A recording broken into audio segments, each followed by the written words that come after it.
Okay, so we fitted on the engine cowl. You might be able to see here if we find a way of holding. Usual way. There we go. There's our engine installed onto there. Really looking the part. Very, very happy how it goes on. Now the engine cowl itself, or this front part that goes over, isn't exactly the best fit in the world, but I figured out what it is. You've actually got these little, the lines coming up above. Let's hold this one here.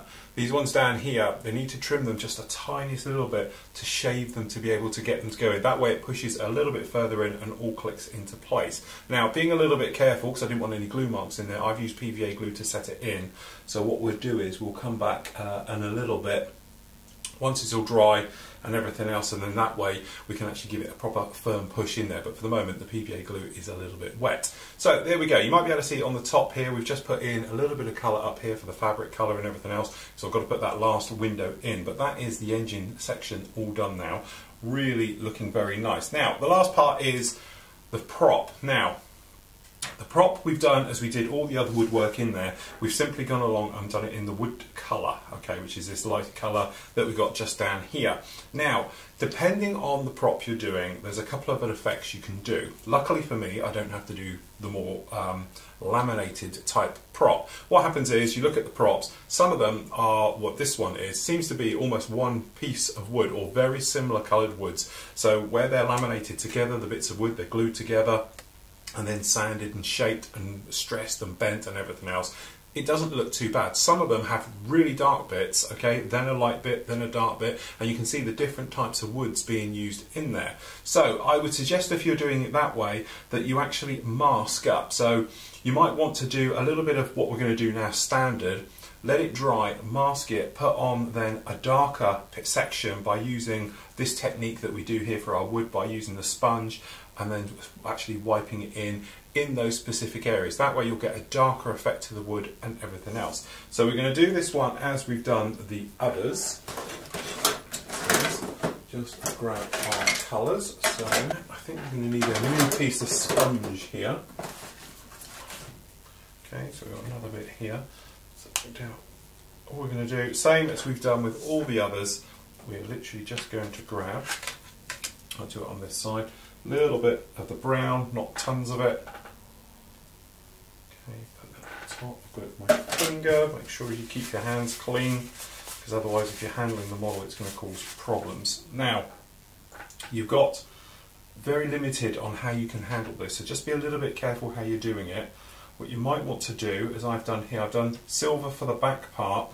You could, if you wanted to, is pop a bit of glue in here. I'm just thinking as I'm doing this, pop this one in the back. Okay, so it sits in just like that, alright. Let it dry, and then what you can do is this way. I don't know quite well it's going to work this. As I say, I should have thought about this before. I've just done it right now as we're doing it.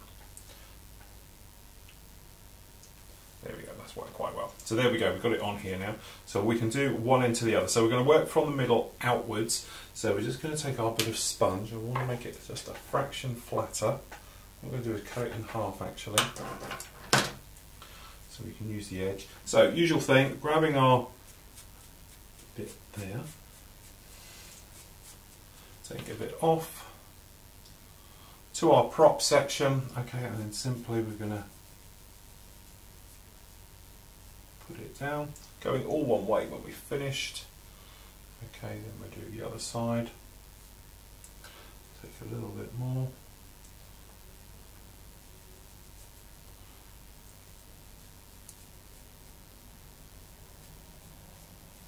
Okay, and then wipe away. And there we go, that's how we have our wood prop done like that. I'm going to let it dry, then I'll do the other half, because obviously I don't want to handle it all too much just in one. And then what I'll do is I'll show you in a moment about glossing it to give us that high gloss finish.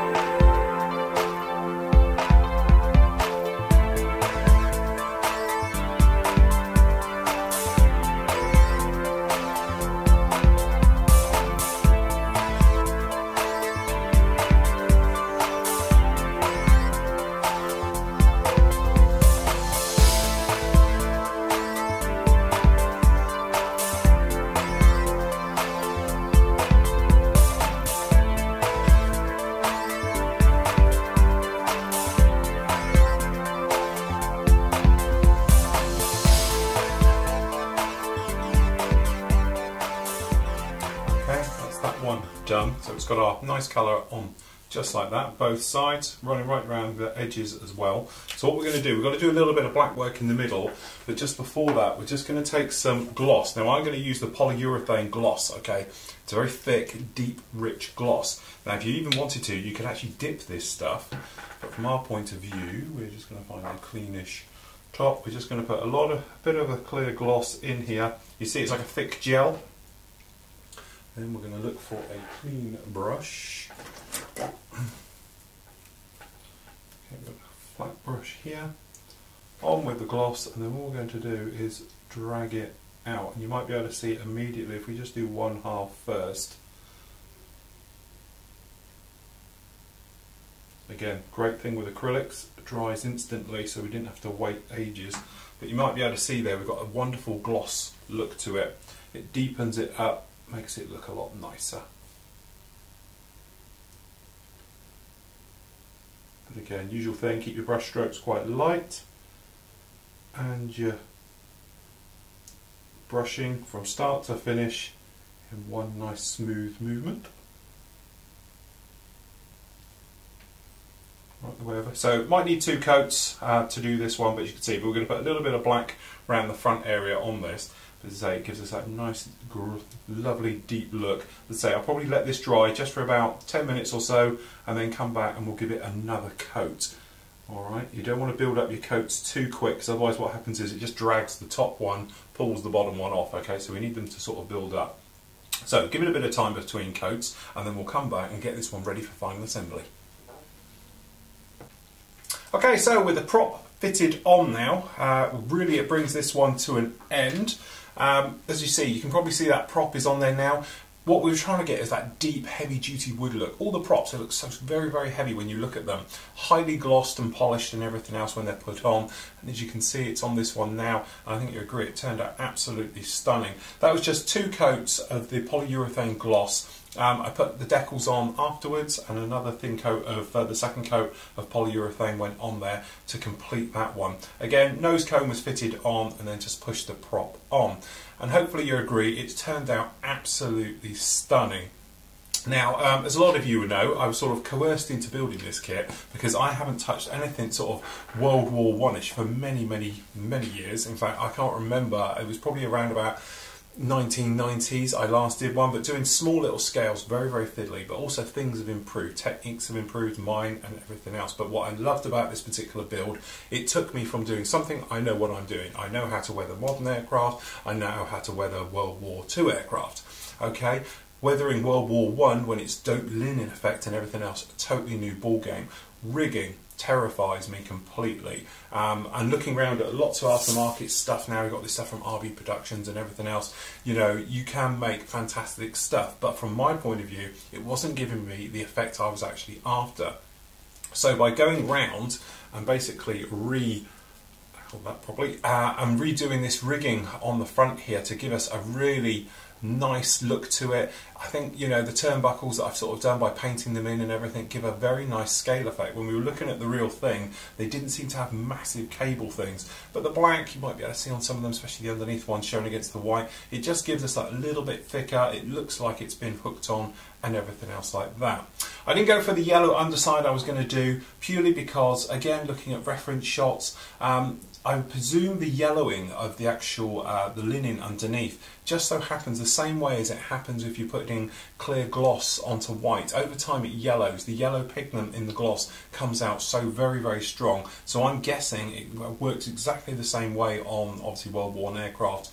And using it over linen. So what I've decided to do is leave it more white than yellow, because I'm saying this is a more modern aircraft. It's not very old. I haven't weathered it and knocked it about and everything I normally might do with some of my builds. I've decided to keep this one particularly nice and clean, to look like sort of factory fresh and things like that. So hence whilst I haven't yellowed it. I was going to be honest, the way I would have done it would be very, very simple. I would have just put a very thin yellow, creamy yellow wash over it, okay, and I would just probably sprayed it on and then left it. That way it will tint it all with a sort of creamy yellow type look to it, but obviously you wouldn't see it on the brown because it's too dark, so that's what I would have done. Anyway, Great build, thoroughly enjoyed everything about it. If you haven't built a Wingnut Wings kit, I can, heartily recommend it. They are fantastic kits. The engineering, the level of detail and everything else is truly amazing. Yes, they're a lot of money. Are they worth it? Absolutely. I think it's money well spent. The level of detail alone means you don't have to run out and buy aftermarket products to go with this one, because straight out of the box it will give you a museum quality piece, no problems at all. I had no issues with the entire kit, which is very rare for me to be able to say that, but I can honestly say any problems I had with the build of this kit were totally my own doing. So it's one of those things where, as you say, check your references, have a look. If it doesn't fit, maybe have a look again, see exactly what it is, because the chances are it may be something you've got in misalignment or something else like that. Rigging, okay, we changed the plan a little bit. We were going to use a lot of aftermarket photo etch bits for turnbuckles and eye loops and things like that, and we were going to use wire and everything else. Bit of a rethink, using the Prim knitting in elastic. It gives me what I was looking for, which is a very good scale effect. If you wanted to use it, this stuff does go flat. I can't imagine ever trying to get it all looking flat as they go through. That would be really hard to do, but certainly if you want to take your time, you could even get a raff wire effect with this stuff. Wood effects are something else. I haven't done that for many years. Going around doing wood effects, again, using acrylics, not oils, is so fast, because you literally, they dry within a minute or two, totally handleable. Oils, you have to leave them, put them away for a little bit, and don't like to be handled too much either. Again, beautiful fits everywhere, really well laid out, so when you're doing the woodwork, it's very easy to pre-paint a lot of this stuff like we did with this one, and we went around and by pre-painting it and going around and saying, right, okay, for this particular part we're going to do the wings, do them all completely and then assemble it all afterwards, and it went together absolutely beautiful. As you can probably tell, I am a complete convert on this one, and I have to say this is probably one of the finest kits I have ever built to date, with no shadow of doubt that I would put this on par with anything that Tamiya could come out with, if not surpass Tamiya in the way it's designed, the moulding, no ejector pins, anything else like that. I've really enjoyed it. I hope I've shared a lot with you. It's been a learning curve for me, so hopefully you've picked up a lot from it as well. If you did, join me again next time.